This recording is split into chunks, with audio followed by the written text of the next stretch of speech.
할렐루야. 오늘 저희들이 함께 읽으신 로마서 8장 9절에서 11절의 말씀으로 로마서 강의 55번째 시간, 그리스도인은 이런 사람입니다 라는 제목으로 오늘 함께 은혜를 나누겠습니다.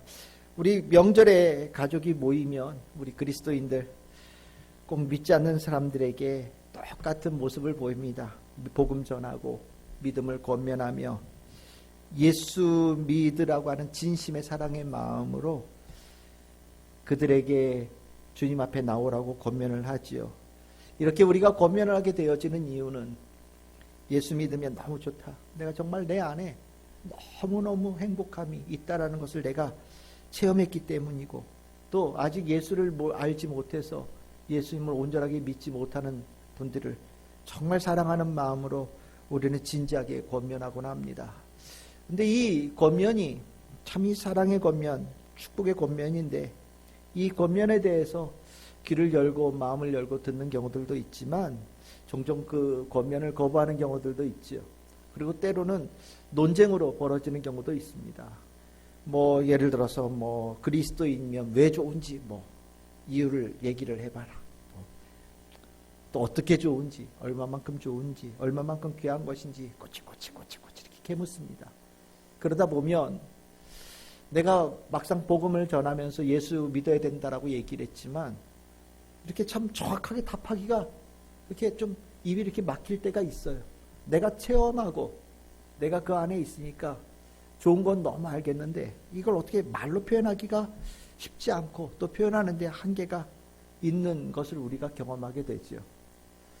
오늘 저는 여러분들과 함께 이 도대체 예수 믿어서 뭐가 좋은 거냐, 예수 믿는 게 왜 귀한 거냐, 예수를 믿어서 우리 안에 일어나는 것이 무슨 축복이 있느냐에 대한, 여러분들이 누군가가 여러분들에게 물어볼 때 그것을 답할 수 있는 내용을 오늘 좀 여러분들하고 좀 나누려고 합니다.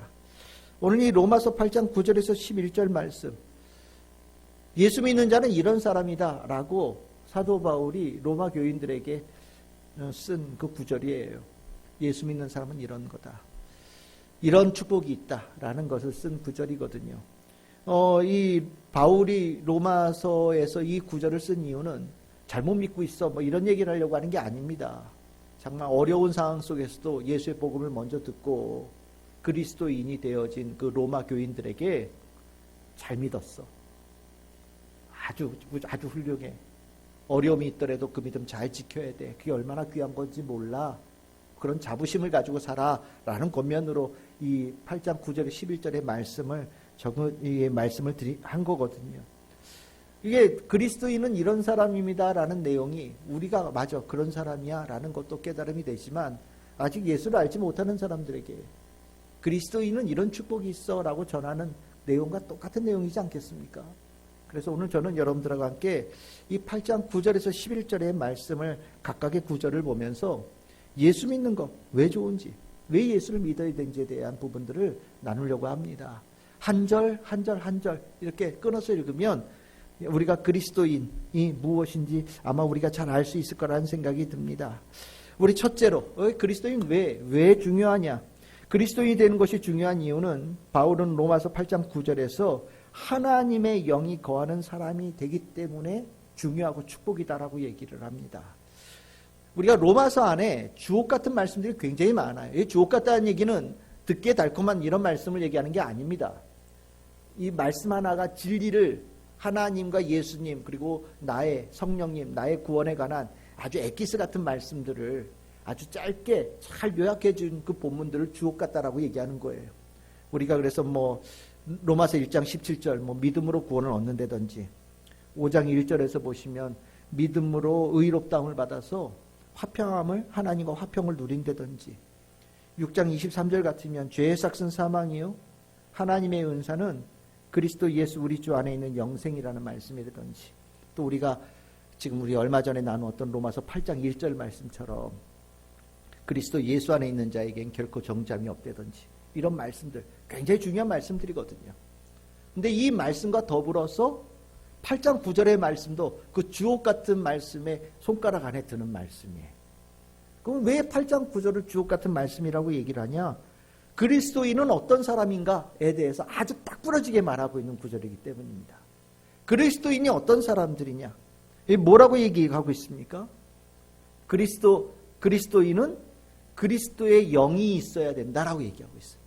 그리스도의 영이 있는 사람이 그리스도인이다. 우리가 그리스도의 영이 없으면 그리스도의 사람이 아니다라고 바울이 얘기한 이 내용을 정말 아주 눈여겨봐야 돼요. 그 앞에 무슨 단어가 붙어 있어요? 누구든지. 뭐 교회를 다니는 사람이든지 교회를 다니지 않던 사람이든지 세례를 받았든지 세례를 받지 않았든지 뭐 예수 그리스도를 아는 사람이든지 모르는 사람이 하여튼 누구든지 간에 뭐 다른 조건들 다 있는데 딱 하나의 조건만 딱 얘기해라. 그럼 뭐라고요? 그리스도의 영이 있어야 된다. 그리스도의 영이 있어야 된다는 얘기를 바울은 아주 분명하게 선언해주고 있어요. 우리가 이 영이라고 하는 것, 이게 뭡니까? 우리 아마 여러분들 중에 헬라어 아시는 분들도 계실 거예요. 푸뉴마라고 하거든요. 아마 이렇게 다니다 보시면 푸뉴마라고 적힌 그런 간판이나 이런 것들도 보실 때가 있을 텐데, 이 푸뉴마가 바람, 호흡, 생기, 이런 뜻으로 얘기를 합니다. 영이 뭐냐면 육 있잖아요. 육도 하나의 존재 양식이죠. 우리 눈에 보이는 다 육신 가졌잖아요. 이게 있다라는 것을 보여주는 하나의 표식이잖아요. 육으로 존재합니다. 우리는. 그런데 이런 존재에 또 하나의 양식이 있어요. 그게 뭐냐? 영의 양식이라는 거예요. 영의 양식의 특징이 뭐냐? 눈에 안 보여요. 눈에 안 보이는데 실제해요. 이게 영의 존재 양식의 특징이란 말이죠. 그래서 사람들이 영에 대해서 눈에 보이지 않다 보니까 영이라고 하는 존재가 있다라는 것을 잘 받아들이지 못하는 사람들이 있어요. 그래서 영이 있다, 영이라고 하는 존재가 있다라는 것을 성경에서 말하기 위해서 비유를 써서 얘기를 하죠. 그 비유를 쓸 때 어떤 비유를 쓰느냐? 여러분들 바람의 비유를 씁니다. 요한복음 3장 8절에 보시면 바람이 불지 않냐? 바람은 보이지 않지만 느낄 수 있지 않냐? 영도 똑같다. 영이라는 것이 눈에 보이지 않지만 느낄 수 있다. 영은 분명히 존재하는 것이다 라고 얘기를 해요. 그러니까 이 영이라는 것을 우리가 이해할 때 존재하는 것, 눈에 보이지 않지만 분명히 존재하는 것, 그게 영으로 존재하는 거다라는 걸 얘기하는 겁니다. 그러면 영으로 존재하는 것, 어떤 생각이 드냐면 우리가 이제 성경에서 보시면 육은 별 볼 일 없는 것 같고 영은 대단해 보이고 특별해 보인다라는 생각이 든단 말이죠. 그러다 보니까 영에 관한 거는 다 좋고 영에 관한 거는 다 귀하고 영에 관한 거는 다 멋지고 영에 관한 거는 다 숭앙해야 되고 이런 생각이 드는 경우들이 있어요. 그렇지 않아요. 영도 분명히 아십시오. 선한 영이 있고 악한 영이 있어요. 영이라고 하는 존재에도 좋고 나쁨이 있다라는 거예요. 그 좋은 영과 나쁜 영이 분명히 구별되어진다라는 것을 바울이 고린도전서 2장 12절에서 이렇게 얘기합니다. 나쁜 영이 있다. 이걸 뭐라고 표현하냐면 세상의 영이다 이렇게 표현해요. 그리고 좋은 영이 있다. 선한 영이 있다. 의로운 영이 있다. 그걸 뭐라고 표현하냐면 하나님으로부터 온 영이 있다라고 얘기를 합니다. 그런데 선한 영은 딱 하나만 있다는 거예요. 오직 하나님으로부터 온 영만 의로운 영이다. 옳은 영이다. 바른 영이다. 이렇게 표현하고 있어요. 그러니까 우리가 그리스도의 영을 가져야 그리스도인이 되어진다라고 할 때 그 영이라고 하는 그 단어에 대한 이해가 좀 먼저 필요한데 그 영은 눈에 보이지 않지만 실질적으로 존재하는 거다. 두 번째는 좋은 영도 있고 나쁜 영도 있다라는 것을 이해하셔야 돼요. 그러면 우리가 그리스도인이 된다라는 것이 그리스도의 영을 갖는다라는 것, 그게 무슨 의미냐? 우리 안에 그 영이라고 하는 그 존재가 우리 안에 들어와야 된다는 거예요. 그 영이 하나님의 영, 그리스도의 영은 우리 바깥에 있는 거예요. 별도의 존재, 별도의 존재가 우리 안에 들어온다라는 겁니다. 우리 안에 들어오고 그 들어오는 그 영이 어떤 영이에요? 나쁜 영이에요? 선한 영이에요? 아니, 그거보다 훨씬 더 뛰어넘는 영이에요. 그래서 뭐라고 얘기냐? 거룩한 영이다라고 얘기를 하죠. 그래서 이것을 거룩한 영, 이걸 줄이면 뭐가 되는 겁니까? 성령이다라고 얘기하는 거예요. 그래서 그리스도인을 이렇게 표현하는 겁니다. 그리스도인은 어떤 사람이냐? 성령이 이 안에 거하시는 존재다. 그리스도인은 성령이 이 안에 거해야 그리스도인이 되어진다. 그럼 그 성령은 뭐냐? 8장 9절에서 얘기하죠. 뭐라고요? 하나님의 영이고 그리스도의 영이다 이렇게 표현합니다. 하나님의 영, 그리스도의 영. 그리스도의 품성의 모든 것을 가지고 계신 그분이 무엇으로 존재하는 거? 영으로 존재하는 거. 하나님께서 가지고 계신 모든 성품이 영으로 존재하는 그분이 거룩한 영, 성령이고 그 성령이 우리 안에 들어올 때, 우리 안에 들어와서 있을 때 비로소 어떻게 불려질 수 있느냐? 그리스도인이라고 불려질 수 있다라고 얘기한다는 거예요. 그런데 분명히 기억하셔야 됩니다. 그리스도인에 대해서 착각해요. 그리스도인이 교회에 등록하면 그리스도인이라고 얘기하는 사람들인데 그렇지 않아요. 그리스도인은 내 안에 성령이 거하셔야 돼요. 이 거한다라는 거, 거한다라는 게 뭐냐? 단순하게 그냥 느낌이 있어요. 이게 아니에요. 거한다라는 거는 집 짓고 산다라는 거예요. 내 안에 들어와서 털을 아주 딱 잡고요. 거기에 주소지 옮기시고요. 내 안에 들어와서 완전히 나의 삶에 완전히 뿌리 박고 이 안에서 내내 사시는 것을 성령이 내 안에 거한다라고 표현하는 겁니다. 이 거하게 되어질 때 우리는 이 그리스도의 영이 우리 안에 들어온 자가 그리스도인이고요. 또 이거를 아까 믿지 않는 자들에게 왜 예수를 믿어야 되느냐라고 얘기하면 왜 축복이냐라고 얘기할 때 그리스도의 영이 내 안에 들어와서 거하기 때문에 축복이라고 얘기할 수 있어야 되는 거예요. 그러면 그리스도의 영이 내 안에 들어오면 왜 축복입니까? 그리스도의 영이 내 안에 들어와서 거하는 게 왜 축복이 됩니까? 우리는 이미 이 말에 대해서 분명히 우리는 답을 알고 있어요. 로마서 7장 18절에서 20절이요. 로마서 7장 18절에서 20절에 바울이 아주 신랄하게 얘기하죠. 내 속, 내 육신에 선한 것이 거하지 아니하는 줄을 내가 안다. 여러분들 내 안에 뭐가 있다고요? 내 안에 악한 죄의 존재가 있다라는 거예요. 내 안에 죄의 존재가 있어서 한마디로 얘기하면 내 삶을 완전히 쑥대밭을 만들어놨다라는 겁니다. 육신의 생각에 꽁꽁 묶어놔서 아주 이기적인 인간으로도 만들어놓고 육신의 정욕과 쾌락에 빠지게 해서 악을 행하는 자로 만들기도 하고 선으로 행하는 그 발걸음을 막아서기도 하고 더 나아가서는 선한 것에 대한 관심을 아예 그냥 갖지 않도록 꺼버리도록 우리의 삶을 완전히 망가뜨리기도 하고 하나님으로부터 가장 먼 곳을 향하여서 나아가게끔 만드는 일들이 내 안에 있다. 우리 모든 인간 안에 있다라고 얘기하는 것이 바울이 로마서 7장에서 한 말씀이거든요. 우리 안에 이 상황이 원래 있는 거예요. 우리 안에 죄의 존재가 원래 자리를 잡고 있었다라는 겁니다. 내 안에 죄의 존재가 자리를 잡으면서 내 인생을 완전히 엉망으로 만들어 놨다는 거예요. 그런데 이 안에 있는 죄의 존재를 어떻게 내보내느냐?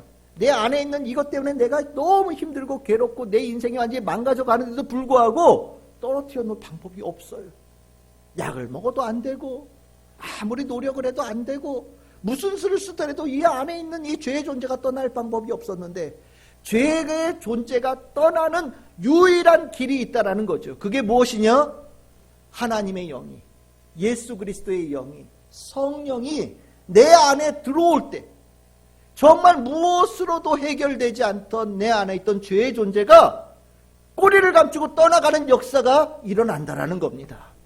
그래서 우리 안에 죄의 존재를 쫓아버리기 위해서 유일하게 할 수 있는 것, 그것이 성령이 우리 안에 거할 때 일어나는 일이고 그 성령이 거하는 자가 되어지는 자를 뭐라고 얘기합니까? 그리스도인이라고 얘기를 하니까 그리스도인이 되어지는 것은 축복 중에 축복이다라고 얘기할 수 있다는 거예요. 여러분들 이 안에 죄의 존재가 들어와 있어서 내가 이 죄의 존재로 인하여서 완전히 먹혔다라는 것, 사람들이 이걸 제대로 이해를 못해요. 이걸 만약에 집이라고 칩시다. 나라고 하는 존재를 집이라고 칩시다. 다들 어떤 생각하냐? 이거 내 집이야. 내 집이야. 내가 마음 먹기에 따라서 이런 집도 될 수 있고 저런 집도 될 수 있어 라고 생각을 하고 살아요. 그런데 그건 착각이라는 겁니다. 이 나라는 존재의 집은요, 내 집이 아니라 누구의 집이에요? 죄의 집이에요. 내 집이 아니에요. 죄라고 하는 존재가 이 안에 들어와서 있는 거예요. 여러분들 어떤 집을 보면서 뭐라고 얘기합니까? 뭐 2층 집이야, 3층 집이야, 이렇게도 얘기를 하지만 더 중요한 건 뭐니까? 도둑놈 살면 도둑놈 집이라고 얘기를 하고, 사기꾼이 살면 사기꾼 집이라고 얘기를 하잖아요. 2층 집이면 뭐하고 3층 집이면 뭐합니까? 도둑놈 살면 도둑놈 집인데, 우리가 겉모양은 그럴듯하고 멋져 보여도 이 안에 죄의 존재가 있으면 우리는 무슨 집이에요? 죄인의 집이에요. 악한 자의 집이에요. 내가 내 집의 주인이 아니에요. 나는 죄의 존재에 종으로 사는 거예요. 비참한 겁니다. 아주 비참하죠. 그런데 이 비참함의 삶을, 내 집을 바꿀 수 있는 유일한 길이 있는 거예요. 그게 뭐냐고요? 이 안에 거하고 있던 이 죄라고 하는 존재가 도망가 버리는 거예요. 전출해 버리는 거예요. 그리고 이 집에 다른 존재가 와서 사는 거예요. 거룩한 분이 와서 사는 거예요. 거룩한 영이 와서 사는 거예요. 하나님의 영이 와서 사는 거예요. 그리스도의 영이 와서 사는 거예요. 그리고 나니까 어저께까지는 아유, 죄인의 집, 악한 일을 갖다 도맡아하는 나쁜 사람의 집이라고 나를 단한 보였는데, 오늘서부터는 거룩한 자의 집, 축복된 사람의 집으로 내 인생이, 내 집이 바뀌어지는 역사가 일어나게 된다는 거죠. 문패가 바뀌는 거예요. 그리스도인이 되어진다는 것은 내 집에 문패가 바뀌고 내 집의 색깔이 완전히 바뀌는 겁니다. 이 바뀌어지는 역사가 그리스도인에게 있다는 거예요. 그리스도인만 유일하게 문패가 바뀌고 그 안에 집에 그 주인이 바뀌어진 역사가 일어난다. 그래서 고린도전서 3장 16절, 그리스도인이 얼마나 귀한 사람들이냐. 고린도전서 3장 16절에 사도 바울이 이렇게 얘기합니다. 우리 같이 한번 읽어보겠습니다. 시작. 너희는 너희가 하나님의 성전인 것과 하나님의 성령이 너희 안에 계시는 것을 알지 못하느냐? 라고. 아멘. 바울이 이렇게 얘기해요. 이게 무슨 말인지 이제 아시겠지요? 이게 그리스도인이라는 거예요. 내가 하나님이 안에 계셔. 나는 하나님의 성전이야. 그전에는 죄인, 그 죄가 주인 삼고 살던 죄의 집이었는데 달라졌어. 하나님께서 이 자리에 계시니, 내 안에 계시니 나는 성전이 되어졌어. 내 안에 성령님이 계셔. 나는 완전히 달라진 사람이 되어졌어. 라고 고백할 수 있는 유일한 사람이 됐다라는 거예요. 그리스도인들만 이렇게 고백할 수 있다. 여러분들이 그런 사람들이고요. 여러분들에게 누군가 내가 왜 예수 믿어야 돼? 예수 믿으면 뭐가 좋은데? 예수 믿는 게 왜 축복이야? 라고 누군가 여러분들에게 물어볼 때 당당하게 얘기하십시오. 그리스도의 영이, 성령이 너희 안에 거하셔서 죄의 모든 존재가 쫓겨가는 유일하게 변하는 역사하심이 믿는 자에게 있어. 믿어야 돼. 죄의 존재로부터 떠나게 되어지는 역사하심을 네가 받았으면 좋겠어. 라고 분명하게 얘기할 수 있는 우리 성도님들 다 될 수 있기를 소망합니다. 두 번째입니다. 두 번째, 왜 그리스도인이 되어져야 되는가? 그리스도인이 어떤 사람인가? 10절에서 얘기하는 바가 이런 겁니다. 생명의 삶으로 사는 축복이 열리기 때문이다 라고 얘기를 합니다. 뭐 여러 가지 얘기 10절에 얘기하고 있지만 가장 중요한 단어가 뭐냐? 살아있는 이 단어예요. 살아있다라는 겁니다. 그리스도인들은 살아있는 사람들이라는 거예요. 여러분들, 우리 안에 이 바깥에 있던 하나님의 영이 내 안에 들어와서 내 안에 자리를 잡으시면서 가장 먼저 일어나는 가장 큰 귀한 변화가 뭐냐? 생명이 잉태되기 시작한다라는 겁니다. 내 안에, 내 삶에 성령님이 내 안에 들어오셔서 하시는 가장 중요한 일이 뭐냐? 생명의 시작을 내 삶에 일으키기 시작하신다라는 거예요. 그리고 이 생명이 자라고 퍼져가면서 생명으로 뒤덮이고 생명으로 역사하는 삶으로 내 삶을 바꾸시는 일들을 성령이 하신다라는 겁니다. 여러분들, 육신의 생각으로 사는 삶, 우리 지난 주일날 나눴죠. 육신의 생각으로 사는 삶, 하나님과 원수되어진다. 육신의 생각으로 살아가는 삶, 하나님을 기쁘시게 하지 못한다. 한마디로 얘기하면 육신의 생각으로 살아가는 삶, 사망이다. 이런 얘기를 했었어요. 맞아요. 이 안에 성령이 거하시기 전에 그냥 내 안에 죄의 존재가 내 삶을 지배하고 그 어두운 손길에 내 인생이 손길이 닿지 않는 곳이 없는 그런 삶을 살 때 한마디로 얘기한다면 그냥 어두움, 죽음이에요. 온통 다 죽음인 거예요. 생명이라는 것이 싹 틀 틈이 없어요. 뭔가 잠시 뭔가 내 삶에 소망이 있고 기쁨이 있고 뭔가 즐거움이 있고 뭔가 내가 할 수 있겠어 라는 생각이 딱 드는 순간 잠시 요만큼 싹이 올라왔다가 순간적으로 그 다음날 확 죽어버려요. 뭔가 기쁨이 막 올라오는 것 같다가도 얼마 지나지 않아서 확 허물어져 버려요. 뭔가 되는 것 같은데 얼마 지나지 않으면 망가져 버리고 멈춰서 버리고 그것에 더 낙망하게 되어지는 것이 죄가 지배하는 인생의 대표적인 특징입니다. 기쁨도 잠시고 평안도 잠시고 희망도 잠시예요. 얼마 가지 않아서 불안해지고 염려가 쌓이고 불신이 일어나고 살면서 더 누군가를 믿지 못하고 그렇게 두려움 속에 살아가는 것이 육신의 생각으로 살아가는 사람의 전형적인 삶의 모습이라는 겁니다. 이게 더해지면 뭐가 있겠습니까? 한탄이 나오죠. 한숨 나오는 겁니다. 해도 안 되고 뭔가 되지도 않을 것 같고 헛수고 하는 것 같고 낭망되어지고 실망이 더해져 가는 것이 육신의 생각으로 살아가는 자, 그 죽음의 삶을 살아가는 자의 전형적인 모습이에요. 견딜 수 있습니까? 이런 삶을 견딜 수 있어요? 못 견디죠. 그러니까 어떻게 되느냐? 사람들이 제정신으로 사는 걸 포기하는 거예요.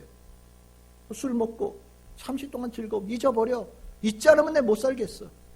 때에 따라서는 약물을 먹기도 하고 때에 따라서는 뭐 담배 같은 것으로 정신을 혼란스럽기도 합니다. 때에 따라서는 잠시 쾌락을 더 강하게 추구하는 것으로 몰입시키기도 하지요. 뭐 도박 같은 거. 때에 따라서는 아주 성적인 그 쾌락에 빠지게 하는 것들. 사람들로 하여금 중독에 빠지게 하고 그것으로 인하여서 그 죽음이 내 삶을 덮고 있다는 것을 잠시나마 잊어버리게끔 만드는 길을 선택해요. 그런데 중요한 것은 그것으로 인하여서는 그 죽음의 삶의 정황을 절대 바꿀 수 없다는 겁니다. 그런데 그리스도에게는 다른 삶을 살 수 있는 은혜가 주어지죠. 왜냐고요? 하나님의 영이 내 안에 들어와서 거하셔요. 그러면서 하나님의 영이 거하시는 그곳에 하나님께서는 제일 먼저 생명의 씨앗을 이렇게 심어주셔요. 생명의 씨앗을 심어주시는데 이 생명의 씨앗이 전에 같았으면 죽음의 세력이 와서 죄의 세력이 와서 싹 죽여버릴 텐데 손도 대지 못하는 거예요. 자라요. 커가요. 그 아름답고 영롱한 초록 색깔의 빛이 내 삶에 싹이 나기 시작하면서 점점점 커가는 겁니다.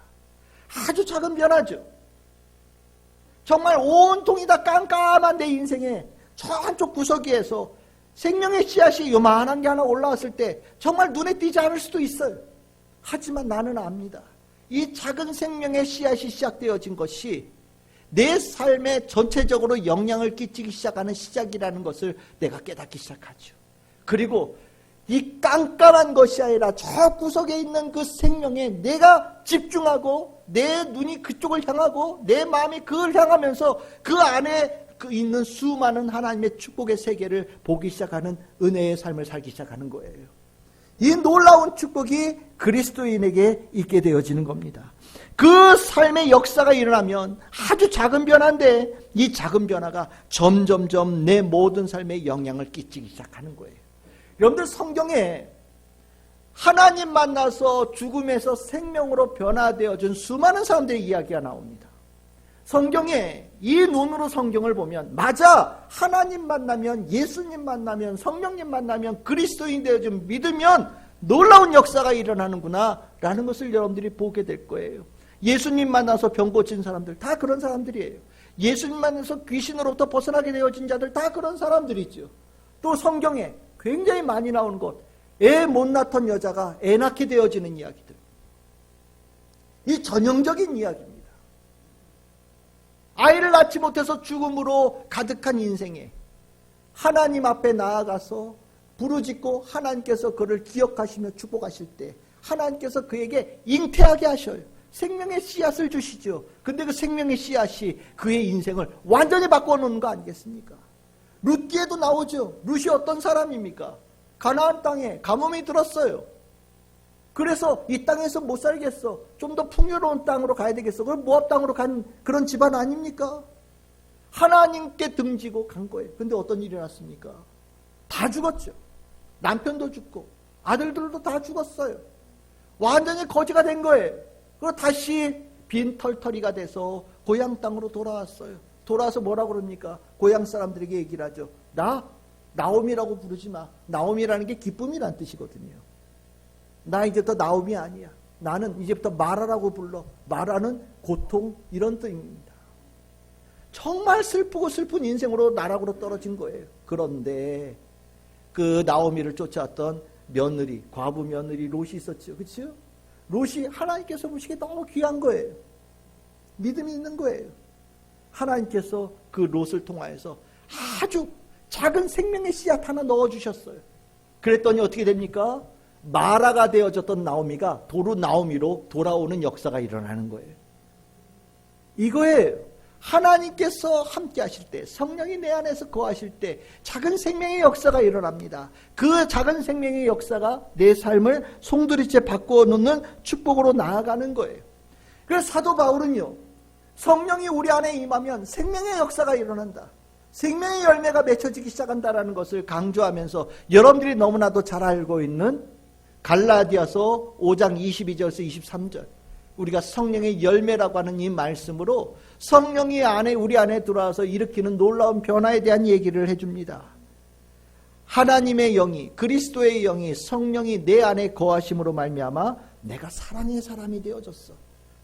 그것으로 말미암아 내가 희락의 사람이 되어지고, 화평케 하는 사람이 되어지고, 인내의 사람이 되어지고, 자비의 사람이 되어지고, 선을 행하는 것에 아무 거릴 길이 없는 그런 사람이 되어지고, 하나님께 끝까지 충성하는 사람이 되어지고, 하나님의 뜻에 기꺼이 받아들이고 그것에 무릎 꿇는 온유한 자가 되어지고, 자신의 욕망을 절제하고 하나님의 뜻, 거룩한 뜻을 따르는 그 아름다운 사람에 절제되어진 복된 사람으로 내 인생이 변화되어진다라고 바울이 얘기해요. 성령이 우리 안에 와서 거하실 때 생명의 역사를 이루신다라는 증거를 보여주신다라는 거예요. 그게 뭐냐? 성령의 열매인 겁니다.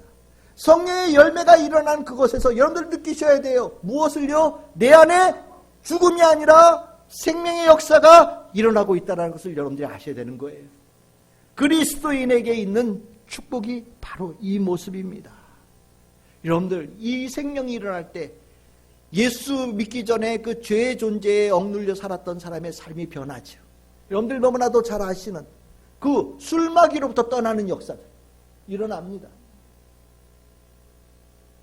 온갖 약물로부터 정신이 흐릿해지고 제정신 아니게 살아갔던 삶의 사슬을 끊어버리는 역사도 일어나죠. 도박, 성, 정신없이 소비하며 만족을 누리는 삶도 끝납니다. 우리 지난주에 얘기했던 배부르고 등 따신 것에 행복함을 느끼는 그 배부른 돼지의 삶도 끝나게 되어지고, 진리를 추구하는 자의 성숙되어진 인생으로 변하게 되어지죠. 예수 믿기 전에는 입에 거짓말을 달고 살았던 사람인데, 예수 믿고 난 다음에는 그 입에서 거짓이 떠나고 인생에서 거짓이 떠나는 축복도 일어납니다. 이 안에 생명의 역사가 일어나기 시작하면서 일어나는 귀한 변화예요. 이거는요, 예수 믿는 자에게 일어나는 변화입니다. 성령께서 역사하심으로 일어나는 변화예요. 왜 예수 믿어야 되느냐? 왜 예수 믿는 게 축복이냐? 생명의 삶으로 변화되어지기 때문입니다. 그래서 사도 바울은요, 에베소서에서 이렇게 얘기합니다. 새 사람 되어야 된다. 새 사람, 생명의 사람이죠. 성령님이 내 안에 들어오셔서 생명의 사람으로 바뀌는 거예요. 그 골로새서에서는 이 말씀을 이렇게 이어갑니다. 새 사람을 입으면 하나님의 형상을 따라 지식에까지 완전하게 새롭게 되어지는 삶으로 변화되어진다라고 바울은 얘기합니다. 굉장히 귀한 말씀이에요. 새 사람이 되어지는 것은 성령으로 이루어지는 겁니다. 새 사람이 되어지는 것, 곧 그리스도인이 된다는 것과 똑같은 말이에요. 내가 결심 아무리 수백 번 해도 3일 못 갑니다. 하지만 성령이 내 안에 들어오시면, 성령이 내 안에 들어와서 생명의 역사를 이루시면 새 사람 되어지는 거예요. 우리 참 즐거운 교회 성도들에게 이 축복이 충만하고, 여러분들을 통하여서 예수 믿게 되어지는 축복이 많은 사람들에게 전하여져서 죽음에서 생명의 삶으로 변화되어지는 역사가 풍성하게 일어나기를 주님의 이름으로 축복합니다. 세 번째, 그리스도인은 어떤 사람이냐? 11절에서 얘기합니다. 부활의 사람으로서 살아가는 축복이 있다. 그럼 부활의 사람을 뭐라고 표현하면 좋을까? 죽음도 생명이 되게 하는 축복이 일어나는 삶이다 라고 얘기하는 겁니다. 로마서 8장 11절에 참 최고의 축복, 그리스도인의 축복 중에 최고의 축복이 뭐냐? 부활의 축복이라고 얘기하죠. 부활을 믿는 것이 제대로 믿는 것이다라고 얘기하는데 그게 그리스도인의 가장 중심적인 믿음의 근간을 이루기 때문입니다. 여러분들 성령의 열매 맺는 삶, 우리 안에 변화된 생명이 주관하면서 내 안에 이제까지는 없었던 새로운 것들이 막 일어나는 거거든요. 생명이 풍성해지는 겁니다. 이것들이 내 삶의 일부로 시작하겠죠. 하지만 이게 점점점 커가요. 내 안에서 생명의 그 실들이 점점점 커가고 내 삶에 이 생명의 힘이 날마다 커갑니다. 그러면서 어떤 역사가 일어나냐? 충만한 생명 안에 살아가는 자로 우리가 세워져 갑니다. 일부의 생명의 역사가 일어나는 것이 아니라 충만한 생명, 이 충만한 생명이라고 하는 것은 생명의 이 한가운데 우리가 푹 담겨서 살아가는 자로 우리를 만드신다라는 거예요. 생명이 한가운데 푹 담길 때 어떤 역사가 일어나느냐? 죽은 것도 살아나는 역사가 일어나는 거예요. 죽은 것도 살아나는 역사가 생명의 충만한 가운데 있다라는 것을 어떻게 알 수 있느냐? 여러분들 꼭 기억하십시오. 요한복음 11장 나사로 이야기 여러분들 잘 보시면 됩니다. 나사로 우리랑 똑같은 사람이에요. 똑같은 사람이라는 것은 무엇입니까? 육신을 가지고 있어서 죽을 수 있는 사람이에요. 죽는 게 당연하잖아요. 그렇지요? 나사로 죽는 거 이상합니까? 당연한 거예요. 죽을 수 있어요. 안 죽는 게 이상한 거죠. 그런데 그 나사로가, 죽는 게 당연한 나사로가 죽어서 누웠던 무덤에서 나와서 살아났어요. 어떻게? 어디서? 무슨 일이 있었길래 그런 역사가 일어났을까요? 성경에 보시면 예수님께서 죽은 나사로에게 가셨을 때 그 역사가 일어납니다. 죽은 나사로에게 예수님께서 그의 앞에 가시고 그가 누웠던 무덤 앞에 예수님께서 서서실 때 나사로가 살아났어요. 다르게 표현하면 예수님께서 나사로와 함께 하시니 나사로가 살아났다라는 겁니다. 그러면 예수님께서 그 나사로와 함께 있다라는 것, 왜 그것만으로 어떻게 그것으로 이 나사로가 살아날 수 있느냐? 어떻게 그런 일이 일어날 수 있느냐? 라고 얘기를 할 때 요한복음 11장 25절에서 26절 예수님께서 말씀하시죠. 뭐라고요? 나는 부활이요 생명이다. 나는 부활이요 생명이다 라고 얘기를 하셔요. 이 말씀을 이렇게 얘기합시다. 나는 충만한 생명이다. 나는 생명 덩어리다. 나는 생명으로 가득하다. 내 안에는 죽음이라는 게 아예 없다. 내가 함께하는 모든 이들에게는 똑같이 죽음이 없는 자의 역사가 일어날 것이다 라고 예수님께서 말씀하시는 거예요. 그러면서 뭐라고 얘기하십니까? 네가 믿느냐? 라고 물어보시는 거죠. 믿느냐? 라고 물어보시는 거예요. 살아서 나를 믿는 자도 영원히 죽지 않을 것이다. 죽은 자들도 나를 만나면 살아날 것이다 라고 말씀하시는 거예요.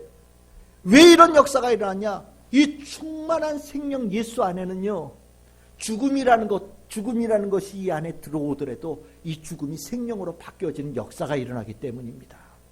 예수 안에 있는 게 왜 중요하냐? 예수 안에는요, 죽음이 생명으로 바뀌어지는 역사가 일어나요. 충만한 생명이기 때문에. 그러면 이 나사로 이런 역사가 일어났다. 그럼 우리는요? 우리도 나사로예요. 나도 나사로예요. 왜요? 내 안에 누가 계셔요? 그리스도의 영이. 예수를 살리신 하나님의 영이, 그 거룩한 영이 내 안에 있어요. 그리스도의 영이 내 안에 있다는 것은 무엇이냐? 그리스도의 영이 나를 덮고 있어요. 내가 충만한 생명 가운데 내가 있다라는 겁니다. 충만한 생명 가운데 내가 있으니 나사로처럼 내가 죽어도 예수 안에서 그 죽음이 생명으로 바뀌어지는 축복의 역사가 일어난다는 것을 얘기하고 있는 거예요. 여러분들 이거 굉장히 중요한 말입니다. 예수는요 충만한 생명이에요. 예수님 안에는요 빨간색이건 파란색이건 다 의미 없어요. 예수의 색깔로 다 바뀌어요. 가장 까만 것이 예수 안에 들어올지라도 예수님께서 그것을 생명의 색깔로 바꿔버리셔요. 예수 안에는 불가능한 것이 없어요. 그것이 예수 안에 있는 자의 최고의 축복입니다. 우리에게는 그 축복이 있다라는 것을 성령을 통해서 확증시켜 주시는 거예요. 죽음을 몰아내는 거죠. 생명의 씨앗이 조그맣게 시작되어졌는데 그 생명이 죽음을 점점점 밀어내는 거예요. 죽음이 해방시켜놓고 어질러놨던 내 인생을 성령께서 오셔서 내 인생을 정리를 시켜가시고요. 질서를 잡아가게 하시는 거예요. 부끄러웠던 내 모습을 아름다운 모습으로 바꿔가시는 겁니다. 그것을 성령께서 내 안에 역사하시면서 나를 체험케 하셔요. 그리고 이 생명이 완전히 나를 덮는 지경까지 생명은 나날이 자라납니다. 완전히 생명이 나를 완전히 덮게 되어져요. 그리고 나서 우리는 놀라운 은혜를 입게 되는 거죠. 죽음 앞에서도 눈 깜빡하지 않는 자로 세워지는 은혜를 입는 거예요. 성경에 보시면 순교자들 나오죠. 어떻게 순교할 수 있느냐? 죽음 앞에서 이렇게 저렇게 담당할 수 있느냐? 이유는 간단해요. 예수 안에 있어서 그런 겁니다. 충만한 예수 안에 있을 때 죽음의 두려움이 나를 해방하지를 못해요. 죽음 앞에서도 생명을 봅니다. 죽음을 바꾸시는 그 능력이 예수를 보는 거예요. 그래서 죽음 앞에서도 할렐루야, 내가 하나님께 갑니다. 할렐루야, 나를 구원하신 예수께 갑니다. 할렐루야, 내가 영원히 살 생명의 땅 천국을 갑니다 라고 기뻐하며 나아가는 자가 되어질 수 있다는 겁니다. 이것이 예수 그리스도 안에 있는 축복 중에 축복이에요. 그래서 부활 있다, 부활이라는 게 중요하다, 그 얘기를 바울은 자기 편지에 수도 없이 적었는데 그 중에 말씀 하나, 고린도전서 15장 12절 13절, 그리스도께서 죽은 자 가운데서 다시 살아나셨다 전파되었거늘 너희 중에 어떤 사람들은 어찌하여 죽은 자 가운데서 부활이 없다 하느냐? 만일 죽은 자의 부활이 없으면 그리스도도 다시 살아나지 못하셨으리라. 고린도전서 15장 20절에서 21절, 그러나 이제 그리스도께서 죽은 자 가운데서 다시 살아나사 잠자는 자들의 첫 열매가 되셨도다. 사망이 한 사람으로 말미암았은즉 죽은 자의 부활도 한 사람으로 말미암는도다. 아멘. 여러분들 예수 그리스도의 부활하심, 그 부활하시게 하신 하나님의 그 축복이 여러분들 안에 있는 거예요. 그게 그리스도인이에요. 그래서 우리는 이 안에 생명을, 충만한 생명을 품고 사는 사람들입니다. 세상에서 죽음의 절망 앞에 있을 때도 우리는 그 가운데서 생명의 승리를 선포하는 사람들이 그리스도인들이에요. 그래서 그리스도인들을 만나면 힘이 나는 겁니다. 그리스도인들을 만나면 눈이 밝아지는 거예요. 그리스도인을 만나면 다시 일어날 수 있는 역사가 일어나는 거고요. 죽음 앞에서도 더 힘을 낼 수 있는 능력자가 바로 그리스도인이라는 것을 우리는 이 가운데서 분명히 보게 되어지는 겁니다. 여러분들은 생명의 사람들이에요. 죽음 앞에서 더 도드라지게 보이는 생명의 사람들이에요. 그것이 부활의 사람들입니다. 우리는 예수 믿는 자에게만 이 부활이 있다는 것을 알고 있어요. 그래서 우리는 그 부활을 알지 못하여 죽음 앞에 절망하는 이들에게 예수를 전하는 겁니다. 당신에게도 부활의 역사가 일어납니다. 당신에게도 부활의 축복이 있습니다. 당신의 삶에 모든 죽음이 떠나고 다시 살아나는 역사가 믿음을 통해서 일어납니다. 예수 안에, 그 충만한 생명 안에 여러분 당신의 삶의 모든 어떤 죽음도 완전한 생명으로 바뀌어지는 역사가 일어납니다라고 선포하게 되어지고 그 믿음을 권면하는 믿음의 사람들이 되어지는 겁니다. 여러분들 안에 그 믿음이 충만해지기를 주님의 이름으로 축복합니다. 이제 말씀을 정리하겠습니다. 그리스도인이 어떤 사람들인가 아는 것 굉장히 중요해요. 내가 누군지도 모르면서 믿는다. 내가 누군지도 모르면서 교회 다닌다. 내가 누군지도 모르면서 복음 전한다. 웃긴 거 아닙니까? 말도 안 되는 거죠. 이건 완전히 궤변이에요. 예수 믿으면 좋아. 왜요? 그냥 좋아. 이거 말이 안 되죠. 그건 모르는 거하고 똑같은 겁니다. 확실하게 말씀할 수 있어야 돼요. 예수 믿는 게 왜 좋냐? 그리스도인이 어떤 사람이냐? 뭐라고요? 9절에 뭐라고 그랬습니까? 그리스도의 영이 거하는 사람이다. 그래서 죄의 존재가 쫓겨간다. 축복이다. 10절에서 뭐라고 얘기했습니까? 그리스도인은 생명의 생명을 잉태한 사람이다. 생명의 삶을 살아가는 사람이다. 죄의 존재가 어지러 높였던 그 삶이 내 안에 성령이 거하시기 시작해서 변화의 역사가 일어난다. 증거가 있냐고요? 성령의 9가지 열매가 그친 거다. 그럼 이것으로 그냥 단순하게 생명의 느낌을 갖고 그냥 살아가는 것 정도로 끝나느냐? 아니야.